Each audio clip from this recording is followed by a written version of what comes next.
చైతన్య రథానికి స్వాగతం. ఈరోజు చైతన్య రథంలో వచ్చినటువంటి ప్రధాన హెడ్డింగ్స్ అయితే మనం ఒకసారి చూద్దాం. సో ముఖ్యంగా స్వర్ణాంధ్ర పైనే ఫోకస్ అనేది ప్రధానంగా వచ్చింది. ఏదైతే నీతి ఆయోగ్ వైస్ చైర్మన్ నిన్న సుమన్ బేరీ నిన్న చంద్రబాబు గారితో సచివాలయంలో భేటీ అయ్యారో కొన్ని కీలక అంశాలు, ముఖ్యంగా రాష్ట్ర అభివృద్ధికి సంబంధించి కేంద్ర ప్రభుత్వం నుంచి అందించాల్సిన సహాయ సహకారాల గురించి సుమన్ బేరీకి అయితే పవర్ పాయింట్ ప్రజెంటేషన్ ద్వారా వివరించడం జరిగింది. ఆశాంతం చంద్రబాబు గారి ప్రజెంటేషన్ విన్న తర్వాత సుమన్ బేరీ కూడా కొంచెం మంత్రముగ్ధులై ఖచ్చితంగా మీ రాష్ట్రానికి మా చేయూతను అందిస్తాం, సహాయ సహకారాలు అందిస్తాం, మీ విజన్ కానివ్వండి, మీ విధానాలు కానివ్వండి చాలా గొప్పగా ఉన్నాయని చెప్పి సుమన్ బేరీ కూడా చంద్రబాబు గారికి కితాబ్ ఇచ్చినటువంటి పరిస్థితి. స్వయంగా ముఖ్యమంత్రి హోదాలో ఆయనే వెళ్లాల్సిన అవసరం వాళ్ళు వచ్చో కూర్చుంటారు, సీఎంతో మాట్లాడి వెళ్ళిపోతారు. కానీ నిన్న స్వయంగా చంద్రబాబు గారే సుమన్ బేరీని ఆ బృందాన్ని కారు వరకు పంపి చివరిగా అద్దం నుంచి కూడా వారికి వీడ్కోలు పలికి ఎంత రెస్పెక్ట్ ఇచ్చారు అంటే వారి నుంచి రాష్ట్రానికి కావాల్సిన అవసరం ఉంది కాబట్టి వారికి కూడా చంద్రబాబు గారు అంతే రెస్పెక్ట్ అయితే ఇవ్వడం జరిగింది. సో దానికి సంబంధించి చూడండి, అంటే రాష్ట్రం పట్ల చంద్రబాబు గారి ఆత్మత్రయం ఎలా ఉంటుందంటానికి ఇది ఒక ఉదాహరణ. స్వర్ణాంధ్ర పైనే ఫోకస్, విజన్ 2047 ప్రణాళికకు చేయూతనివ్వండి, నూతన సాంకేతికత ఆవిష్కరణలు అందించండి. నీతి ఆయోగ్ వైస్ చైర్మన్ సుమన్ బేరీకి అయితే చంద్రబాబు గారు విజ్ఞప్తి చేశారు. రాష్ట్రంలోని అవకాశాలు, ఆకాంక్షల పైన అయితే ఒక ప్రజెంటేషన్ ఇవ్వడం జరిగింది.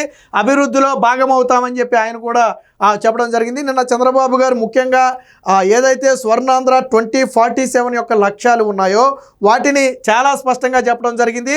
ప్రతి ఏటా 15% వృద్ధి రేటుతో 2047 నాటికి $2.4 ట్రిలియన్ల ఆర్థిక వ్యవస్థగా, $1 ట్రిలియన్ ఆర్థిక వ్యవస్థగా ఆంధ్రప్రదేశ్ను నెలకొల్పాలనేది తమ లక్ష్యమని, దానికి ప్రతి ఏటా ఎంత శాతం వృద్ధి సాధించాలో ఎప్పటి నుంచే ఒక ప్రణాళిక ప్రకారం మేము ముందుకు వెళుతున్నామని చెప్పి కూడా నిన్న చంద్రబాబు గారు అయితే చెప్పడం జరిగింది.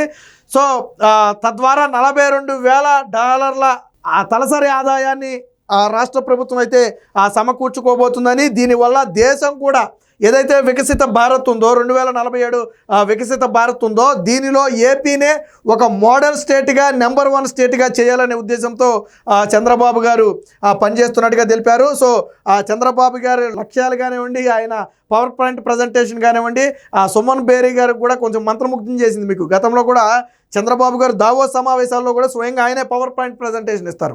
సాధారణంగా అధికారులను తీసుకెళ్తే వాళ్ళు చెప్పమంటే చెప్తారు, కానీ అలా కాదు.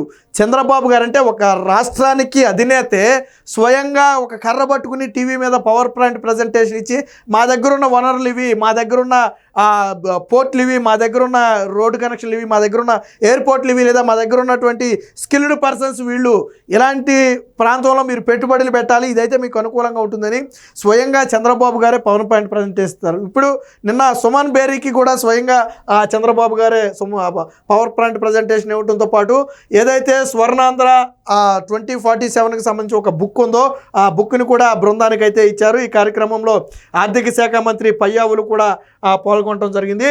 సో ఎన్ని సవాళ్ళు ఎదురైనప్పటికీ కూడా రాష్ట్రాన్ని అభివృద్ధి పదంలో నడిపిస్తామని చెప్పారు.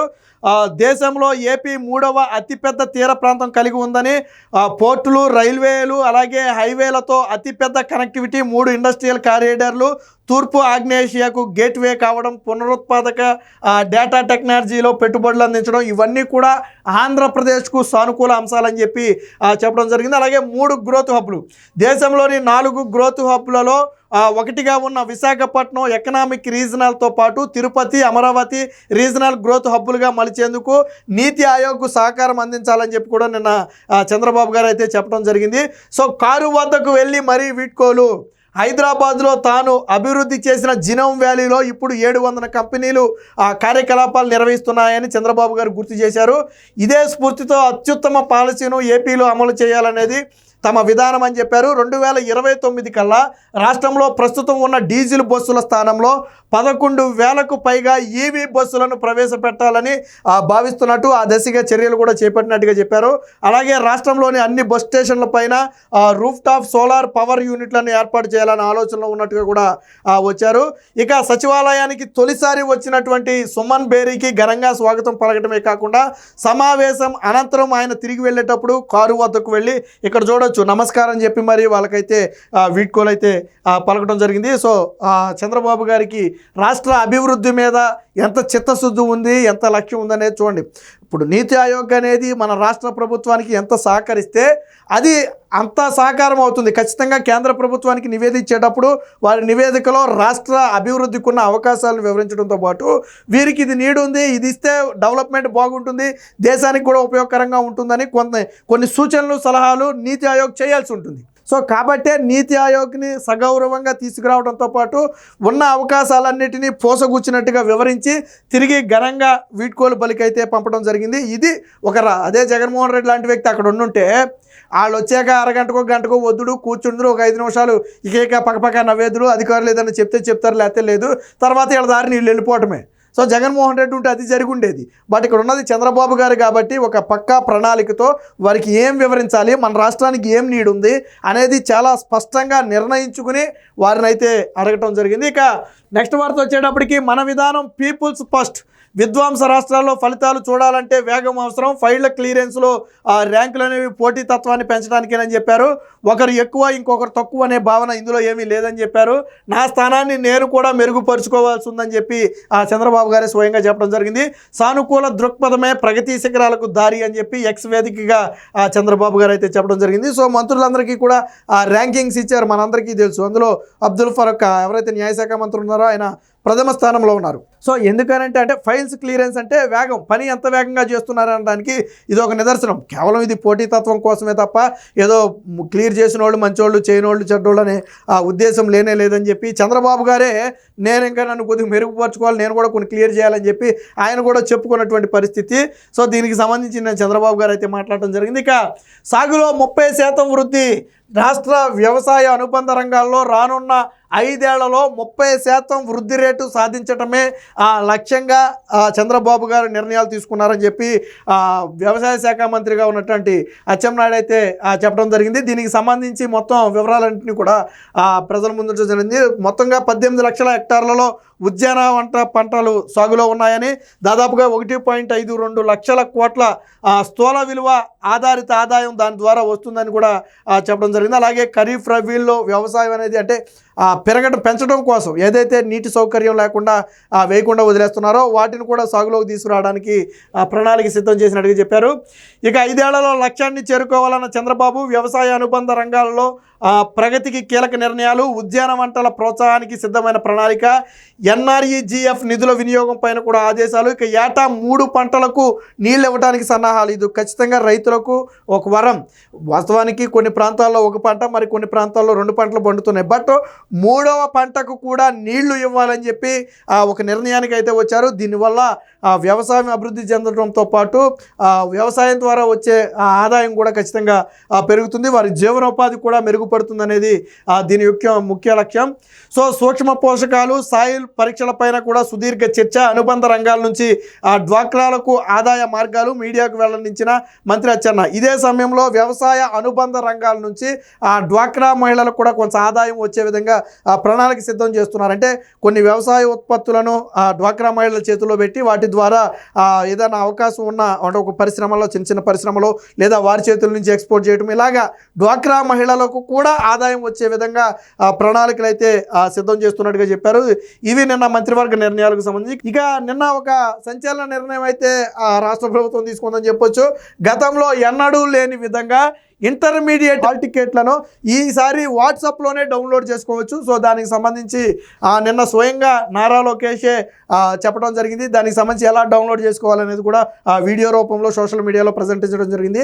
సులభంగా డౌన్లోడ్ చేసుకోండి, పరీక్షల్లో మెరుగ్గా రాణించాలి, విద్యార్థులకు ఆల్ ది బెస్ట్ మంత్రి లోకేష్ అయితే విషెస్. గతంలో ఒకప్పుడు ఏంటంటే కాలేజీలు ఇస్తే తీసుకునేవాళ్ళు, ఆ తర్వాత ఆన్లైన్లో తీసేసుకునే సిస్టమ్ వచ్చింది. ఇప్పుడు స్వయంగా ఇక వాట్సాప్లోనే అరిచేతిలోనే ప్రపంచం అనే వ్యాఖ్య ఉంది. దానికి నిదర్శనమే ఇప్పుడు ఆంధ్రప్రదేశ్ తీసుకొచ్చినటువంటి వాట్సాప్ గవర్నెన్స్. సో దానిలో భాగంగా ఇంటర్మీడియట్ విద్యార్థులకు హాల్ టికెట్లు ఇవ్వటం, దీనికి సంబంధించి సోషల్ మీడియాలో కూడా చాలా మంచి నిర్ణయం తీసుకున్నారు. ఇది ఒక సుపరిణామం, ఇలాగే దినదినాభివృద్ధి చెందాలని చెప్పి కామెంట్స్ కూడా పెట్టడం జరిగింది. ఇక జగన్మోహన్ రెడ్డి మీద అయితే విమర్శలు చేశారు. అబద్ధాల ఆస్కార్ జగన్ కేన్ అని చెప్పి గుమ్మడి సంజయ్ రాణి అయితే వ్యాఖ్యానించారు. దీనికి సంబంధించి నిన్న పార్టీ ఆఫీసులో అయితే మాట్లాడటం జరిగింది. దాచుకోవడం దోచుకోవడం ఆయన నైజం, కూటమి ప్రభుత్వమై దుష్ప్రచారం సిగ్గుచేటని చెప్పి చెప్పడం జరిగింది. ఇక ఫోన్లోనే ధృవపత్రాలు అని చెప్పి కాటంనేని భాస్కర్, ఎవరైతే ఐటీ ఆర్టీజీ శాఖ కార్యదర్శి కాటంనేని భాస్కర్ ఉన్నారో ఆయన నిన్న మీడియా సమావేశంతో అయితే మాట్లాడటం జరిగింది. ఇప్పుడు ఉన్నటువంటి 161 సేవలకు దాదాపు మరొక 250 నుంచి 300 సేవలు కూడా కలుస్తాయని, ఇవి ప్రస్తుతానికి ఇప్పటివరకు ఉన్న సమాచారం ప్రకారం సమర్థవంతంగా వినియోగించుకుంటున్నారని, అయితే ప్రజల్లో మరింత అవగాహన దీని మీద కల్పించాల్సి ఉందని కూడా చెప్పడం జరిగింది. ప్రతి పౌరుడికి డిజీ లాకర్ సదుపాయం కల్పిస్తాం, వాట్సాప్లోనే అన్ని పత్రాలు డౌన్లోడ్ చేసుకోవచ్చు, డేటా అనుసంధానంతోనే పౌరులకు మెరుగైన సేవలు, ఆ ప్రక్రియను అధికారులు సత్వరమే పూర్తి చేయాలి, ప్రతి శాఖలో కూడా చిప్ డేటా టెక్నికల్ అధికారిని నియమించాలని చెప్పి నిన్న కాటంనేని భాస్కర్ అయితే ఆదేశాలు ఇచ్చారు. ఇక కార్యాలయాల చుట్టూ తిరగాల్సిన అవసరం లేదు, దాదాపుగా 161 సర్టిఫికేట్లు, ఇప్పుడు మనం చెప్పుకున్న ఏ సర్టిఫికేట్ కూడా ఒకప్పుడు మనకి ఫోన్లో వచ్చేది కాదు. బట్ ఇప్పుడు ఈ 161 సేవలు కూడా మనం అడుగు బయట పెట్టకుండానే, లేదా గతంలో వేరు వేరు చోట్లకు వెళ్ళి చేయించుకోవాల్సిన పనులను ఇప్పుడు వాట్సాప్ ద్వారానే చేయించుకునే పరిస్థితి, అత్యంత సెక్యూరు, అత్యంత సులభతరం కూడా సో తీసుకొచ్చారు. సో ఇదే ఒక మెరుపు.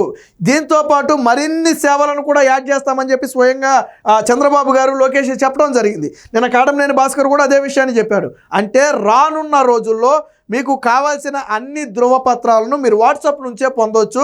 కాళ్ళు అరిగేలాగా కార్యాలయాల చుట్టూ తిరగాల్సిన అవసరం కానీ, వారికి లంచాలు ఇవ్వాల్సిన అవసరం కానీ లేనే లేదు. ఇప్పటివరకు సాధారణంగా కార్యాలయానికి వెళ్ళటం కంటే వెళ్ళిన తర్వాత ఆ పని కోసం లంచం ఇవ్వటమే ప్రధానంగా ఉండేది, సాధారణంగా ఎక్కడైనా జరిగేదే. సరే దీన్ని పూర్తిగా రూపుమాపగలదామా అంటే అలా రూపుమాపలేం. బట్ ఇప్పుడు వాట్సాప్ మన చేతుల్లో ఉంది.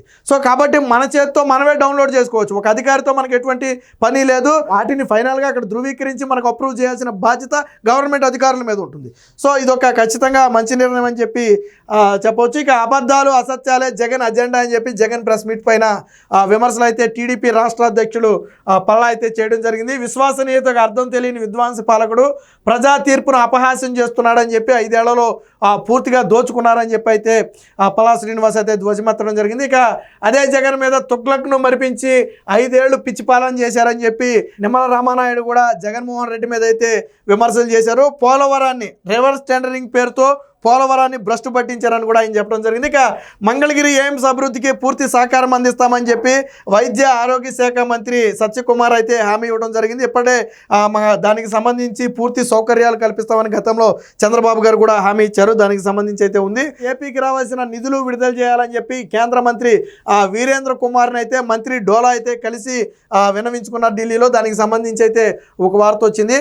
ఇక సీఎంను కలిసిన శాప్ చైర్మన్ రవినాయుడు అయితే దానికి సంబంధించి ఒక వార్త అయితే వచ్చింది. క్రీడలకు ప్రోత్సహించడం గురించి అయితే ఒక వార్త వచ్చింది. ఇక నకిలీ డాక్యుమెంట్లతో జోగి అనుచరుల మోసం, ఏదైతే పార్టీ ఆఫీసులో నిర్వహించినటువంటి కార్యక్రమం ఉందో ఆ కార్యక్రమంలో అయితే టీడీపీ నేతలు అయితే పాల్గొన్నారు. ప్రజా వినతులందరికీ కూడా ప్రజావాణిలో స్వీకరించడం జరిగింది. ఇందులో గుమ్మడి సంజయ్ రాణితో పాటు రాష్ట్ర అధ్యక్షుడు పల్లా కూడా ఉన్నారు. దానికి సంబంధించి కూడా చూడవచ్చు. ఇక విశాఖ కేంద్రంగా సౌత్ కోస్ట్ రైల్వే జోను కేంద్ర కేబినెట్ ఆమోదం తెలిపింది. దీనికి సంబంధించి కూడా ఒక వార్త అయితే రావడం జరిగింది. ఇది మొత్తంగా ఈరోజు చైతన్య రథంలో వచ్చినటువంటి ప్రధాన వార్తలు.